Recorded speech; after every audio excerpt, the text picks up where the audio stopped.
Après tout, enfin, on parle beaucoup de réglementation, de politique, etc.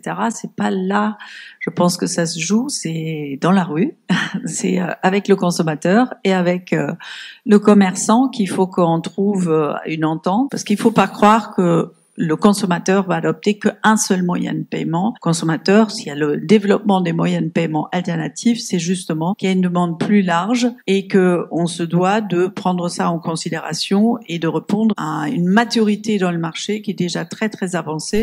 Je crois beaucoup encore au Scheme Card pendant les prochaines années. Et puis, comme le disait Martina, on a les wallets en instant payment qui vont arriver et qui sont un complément par rapport à tout ce que j'ai évoqué jusqu'à présent. Ce wallet en instant payment, on a pris la décision de le construire à un niveau européen parce que ça avait pas de sens de le construire aujourd'hui à un niveau national. Et donc, c'est très très bien si on arrive à le faire. Dans notre métier d'industriel de paiement, notre grand défi, c'est effectivement de gérer la complexité européenne en apportant l'effet d'échelle. Et donc, les deux éléments sont fondamentaux, complexité et échelle. La complexité, c'est pas quelque chose de fondamentalement négatif. Et je pense que ce serait un peu passif que de s'en lamenter. Cette complexité, elle est là, elle est réelle, elle a une histoire, elle a ses raisons. Et je pense qu'elle a aussi certaines qualités qui sont appréciées aujourd'hui. Moi, je retiens quand même plusieurs éléments et qui sont liés au triptyque qui nous guide en tant que banque centrale. C'est un triptyque très simple autour de l'innovation, de la réglementation et de l'opérationnel. C'est-à-dire que nous sommes aussi des acteurs de l'ensemble des paiements.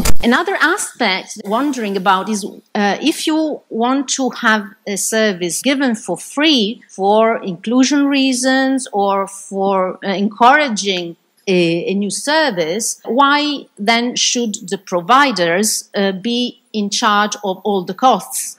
This never happens. For example, if you have medicines, we all benefit from social security and national health systems that provide for free basic medicines to all the people, but the pharmacists are not charged for that.